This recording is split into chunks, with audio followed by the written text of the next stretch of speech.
अन्नू बेटी, मैं तेरी पढ़ाई का खर्चा और नहीं उठा पा रहा हूँ, और ऊपर से ये बीमारी। तो फिर मेरी पढ़ाई का क्या होगा? मुझे नौकरी करनी है पिताजी। क्या करूँ बेटी, गरीब बाप है तेरा। ये सुनकर अनुपमा अपने ही मन में सोचने लगी, ये पिताजी भी ना, अब मैं पढ़ाई कैसे करूंगी? पता नहीं गरीब घर में क्यों पैदा हो गई थी। अनुपमा कॉलेज में पढ़ती थी। उसके पिता कई दिनों से बीमार हैं, फिर भी खुद की दवाइयों का खर्चा बचाकर अनुपमा के लिए किताबें खरीद कर लाते हैं, कॉलेज की फीस भरते हैं। लेकिन उनकी तबीयत कुछ दिनों से बहुत ज्यादा खराब है, जिसके कारण वो काम पर भी नहीं जा पा रहे हैं। अनुपमा बचपन से ही पढ़ाई लिखाई में अच्छी थी, इसीलिए उसे घमंड भी था। कॉलेज जाकर वो क्लास में टॉप करने लगी और क्लास की एक छपरी से प्यार करने लगी। उसका नाम राहुल था। राहुल पढ़ाई लिखाई नहीं करता था। अनुपमा ने राहुल से कहा, राहुल, मेरे पिताजी की तबीयत खराब है, उनसे मेरी पढ़ाई का खर्चा नहीं उठाया जा रहा है, क्या तुम मेरी कुछ मदद कर सकते हो? तो पागल हो क्या, यहाँ मुझसे खुद का खर्चा नहीं उठाया जा रहा है। राहुल ने साफ साफ मना कर दिया। राहुल का सारा पैसा नशा करने में ही निकल जाता था। अनुपमा मुश्किल में पड़ गई। घर लौटने पर उसके पिताजी ने कहा, बेटी, लगता है मैं और कुछ दिनों का मेहमान हूँ, इसलिए मरने से पहले मैं तुम्हारी शादी करवाना चाहता हूँ। एक अच्छा लड़का है, तुम मुझसे शादी कर लो। अच्छा, और लड़का करता क्या है? किसान है। ये सुनकर अनुपमा का मूड खराब हो गया, लेकिन अगले दिन राहुल ने उसे समझाया, देख अनुपमा, तुझे पढ़ाई कर नौकरी करना है ना, तो शादी कर ले और फिर पति के पैसों पे पढ़ ले, फिर नौकरी मिलने के बाद।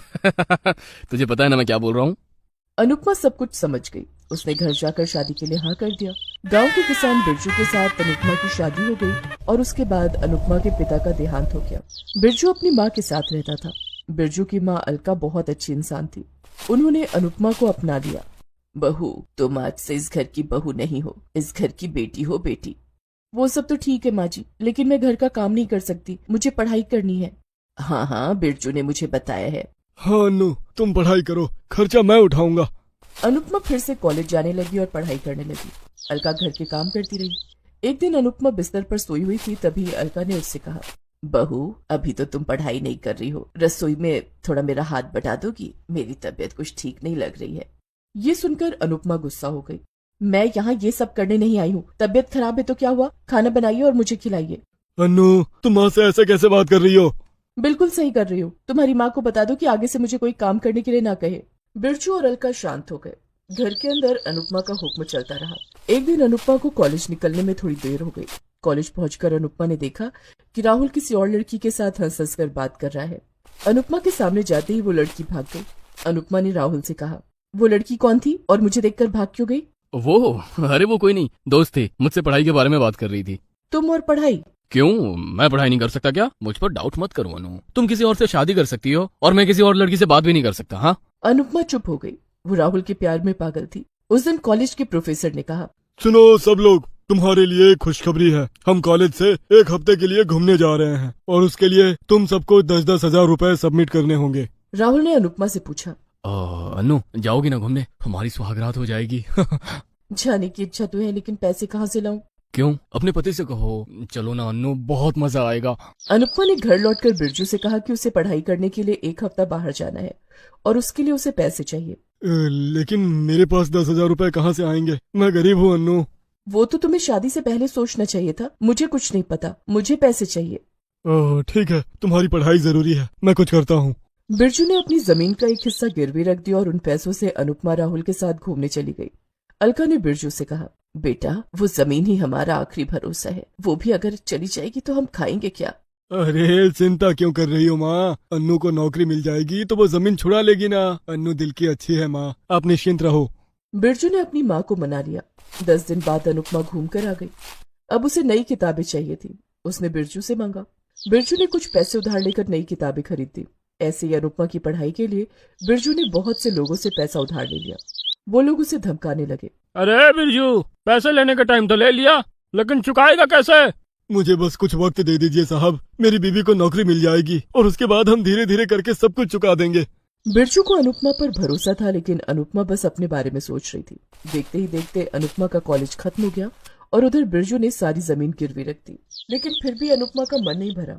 उसने कहा, सुनो, नौकरी के लिए मुझे एक कोर्स करना है, उसके लिए पैसे चाहिए। मेरे पास और पैसे नहीं है अनुपमा, सारा जमीन तो गिरवी रख दिया है, बहुत सारे लोगों से उधार भी ले रखा है। तो क्या हुआ, ये घर है ना, इसे भी गिरवी रख दो, नौकरी मिलते ही मैं सब कुछ चुका दूंगी। बिरजू ने अनुपमा पर भरोसा करके घर भी गिरवी रख दिया। अनुपमा कोर्स में भर्ती हो गई और कुछ ही महीने बाद उसे सरकारी नौकरी मिल गई। बिरजू बहुत खुश हुआ। वाह अनु वाह, मुझे पता था कि तुम्हें नौकरी मिलेगी ही मिलेगी। हम तो धन्य हो गए बहू, लेकिन अब धीरे धीरे पैसे चुकाना शुरू करो बहू। अरे रुकिए माँ जी, अभी अभी नौकरी मिली है, जरा सांस तो लेने दीजिए। अनुपमा ने अलका को चुप करा दिया। अनुपमा नौकरी करने लगी और बैंक में पैसे जमाने लगी। जब भी बिरजू उधारी चुकाने के बारे में बात करने जाता था, तभी अनुपमा उसे चुप करा देती थी। ऐसे ही 1 साल नौकरी करने के बाद अनुपमा ने बहुत सारा पैसा जमा कर लिया और एक रात को घर से निकल गई और राहुल के साथ भाग गई। सुबह बिरजू और अलका को पता चला तो वो दोनों पागल से हो गए। तुझे कहा था बेटा, सब कुछ गिरवी मत रख, सब खत्म हो जाएगा।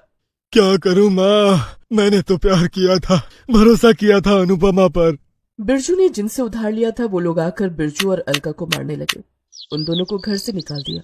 बिरजू और अलका रास्ते पर भटकने लगे, भीख मांगकर खाने लगे। उधर राहुल ने अनुपमा से कहा, अन्नू, तुम्हारा पति अगर तुम पे केस कर दे तो तुम्हारा सारा पैसा जब्त हो सकता है। तुम उन पैसों को मेरे अकाउंट में डाल दो। अनुपमा ने राहुल के अकाउंट में पैसे डाल दिए और अगले दिन राहुल अनुपमा को लेकर एक होटल में गया।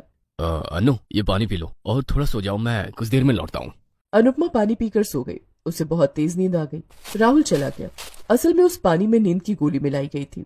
2 दिन बाद अनुपमा की नींद खुली। राहुल कहाँ गया? अनुपमा ने राहुल के मोबाइल पर वीडियो कॉल किया और वो चौंक गई। उसी लड़की ने कॉल उठाया जिसके साथ राहुल कॉलेज में हंस कर बात कर रहा था। उस लड़की ने कहा, राहुल और मैं एक दूसरे से प्यार करते हैं, तुम्हारे साथ तो वो सिर्फ पैसों के लिए था, अब से उसे कॉल मत करना।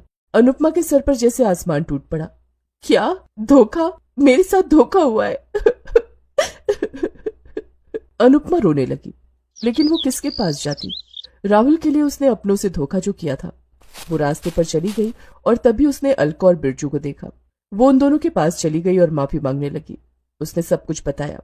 मुझे माफ कर दो बिरजू, माँ जी मुझे माफ कर दीजिए, मैं अंधी हो गई थी, मैं अपनों को पहचान नहीं पाई। देखा अन्नू, धोखा मिले तो कैसा लगता है। बहू, अभी भी तुम हमारी अपनी ही हो, हम अभी भी एक साथ लड़ सकते हैं। अनुपमा ने अलका को गले लगा लिया। धोखा खाकर अनुपमा को सब कुछ समझ में आया।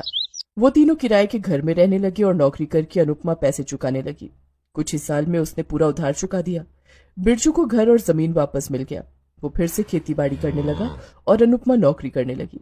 साथ साथ घर के कामों में भी अपनी सास का हाथ बटाने लगी। ऐसे ही वो तीनों खुशी खुशी रहने लगे।